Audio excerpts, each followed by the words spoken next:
Сәлем, сүйікті жан. Бұл медитация ана болғысы келетін жандарға арналады. Ол үшін күнделікті үзбей таңертең, түнде, ұйықтар алдында отырып немесе жатып жасауыңызды сұраймын.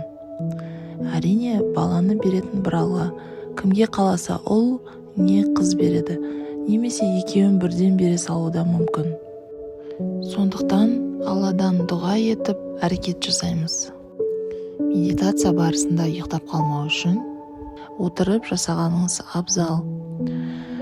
Ол үшін көзіңізді жұмып, арқаңызды диванға не жұмсақ жастық қойып, қабырғаға тіреп жайғасып отырыңыз. Ал енді медитацияны бастау үшін терең 3 рет демалыңыз. Мұрынмен ауаны ішке тартасыз және ауызбен шығарасыз.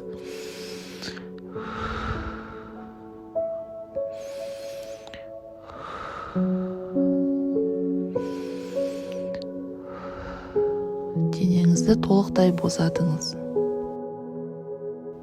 Аяқтарыңызды, саныңызды, жамбасыңызды, ішіңізді, кеудеңізді, оң қолыңызды босатыңыз, сол қолыңызды, екі иығыңызды, желкеңізді, басыңызды босатыңыз. Басыңыздағы барлық ойларды бір сәтке өшіріңіз. Тек Алланың берген денесіне шүкіршілік айтыңыз. Егер осы медитацияны тыңдап отырған болсаңыз, онда Алла тағала сізге бала бергісі келіп тұрған соң ғана тыңдап отырсыз. Бұл өмірде кездейсоқ ешнәрсе болмайды.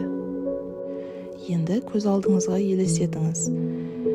Өзіңіздің сүйікті адамыңызбен қосылғаннан кейін бір тамшы аталық ұрық келіп жатырға кіреді. Ол өз жолымен жүріп келіп, аналық ұрықпен қосылады. Осы сәтте Алланың қалауымен жаңа өмір басталады. Дәл қазіргі уақытқа дейін көптен бері аталық ұрық пен аналық ұрық қосылмаған болса, онда сіз ер адамыңызды толықтай қабылдай алмай жүрсіз деген сөз. Немесе бала туудан қорқасыз, оған қалай ана боламын, қалай асыраймын, ақша жоқ, баспанамыз жоқ, жаңа көлігіміз жоқ, тұрақты табысымыз жоқ, денсаулығым жоқ деген көп ойлар мазалайды. Енді тыңдаңыз. 18 мың ғаламды жаратқан Алла тағала сізге бір перзент берсе, оны өз несібесімен жаратады. Бала Алладан келген аманат. Ол сіздің жеке меншік затыңыз емес. Дәл қазір көз алдыңызға өзіңіздің сүйікті ер азаматыңызды елестетіңіз. Оған кезінде жақсы көріп тұрмысқа шыққан соң, оның бойындағы жақсы қасиеттерін ойлаңыз. Мысалы, мінезі ашық, қолында барын бергісі келіп тұрады, толтырып тамаға келеді, еркелетеді, тәтті шоколадын, мейрам сайын букет гүлін әкеліп қуантады. Ертең өмірге бала келген кезде қамқорлығын 2 есе көрсетуі мүмкін. Сол үшін оның барлық бойындағы минустары мен плюстарын толықтай қабылдаңыз. Сіз өз сүйіктіңізді толық қабылдап біткен кезде денеңіз де ұрықты қабылдайды. Алғашқы аптада бір тамшы аталық ұрық пен аналық ұрық қосылып, екінші аптада ол жатырға түседі. Солай овуляция периоды жүреді. Жатырға түскеннен кейін ол ұйыған қанға айналады да жүрегі соға бастайды. Ал 7-ші аптаға қарай аяқ қолдарының бұлшық еттері пайда бола бастайды. Уақыт өте адам бейнесіне ұқсайды. 16-шы апта болған кезде баланың денесін түк басады. Ол туылған кезде ол түктер кетіп қалады. Және осы аптада өзеге түсетін болсаңыз, баланың жынысын анықтауға болады. 20-шы аптаға қарай нәрестенің жыныс мүшелері дами бастайды.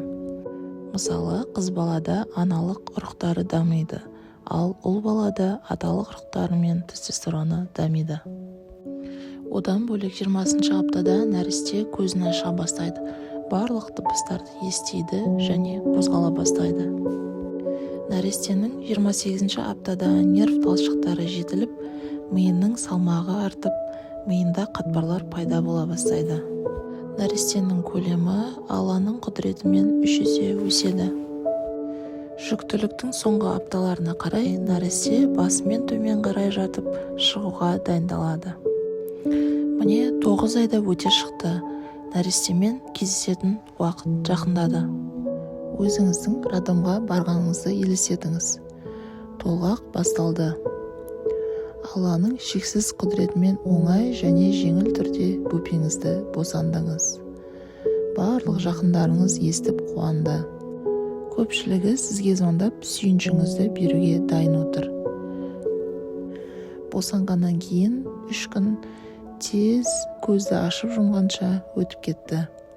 Бөпеңізді киіндіріп роддомнан шығуға дайын тұрсыз. Барлығы сіз ойлағандай әдемі киімдерді киіп алғансыз. Ер азаматыңыздың қолында 101 роза гүлді букеті бар, шариктерімен. Барлық сізді жақсы көретін туысқандарыңыз жиналып тұр. Барлығының қолында бір букет гүл шоқтары бар. Сізді көріп қуанып, бөпеңізге қарап тамсанып жатыр. Ән салып билеп, қуаныштарын білдіруде. Ер азаматыңыз қап-қара Мерседес Геленваген машинасына тапсырыс берген екен. Артында қазақ еліне бір ханшайым деген жазуы бар. Сол машинаға отырып алып, үйге қарай әндетіп жолға шықтыңыздар. Үйге келсеңіздер, дастарханды жайнатып қойып, сіздерді күтіп отыр екен. У-шу болып, әрі қарай тойлауды жалғастырдыңыздар. Туысқандарыңыз, төркініңіз, қайын жұртыңыз барлығы жиналып, бөпеңізге көрімдік деп 10 000 теңге, 20 000 теңгеден беріп жатыр. Дәл осы тұста бір сәтке тоқтап, Аллаға шынайы шүкіршілігіңіз бен разылығыңызды білдіріңіз. Бұның барлығы бір Алланың мейірімен болып жатыр. Алла сізді сүйеді, қатты жақсы көреді. Туыстарыңыз бөпеңізге деп кресло-качалкасын, манежін, орындығына дейін сатып әкеліп, сыйлық деп дайындап қойыпты. Нәрестеге деп дайындап қойған бөлмеге кіріңіз де, бөпеңізді қолыңызға алып, иісін иіскеңізші. Қандай керемет иіс. Жәннаттың иісі. Сізге 1 минут уақыт беремін, осы иісті толықтай сезініңізші.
Барлық сый-сияпатты қабыл алып, көзіңізді ақырындап ашсаңыз болады.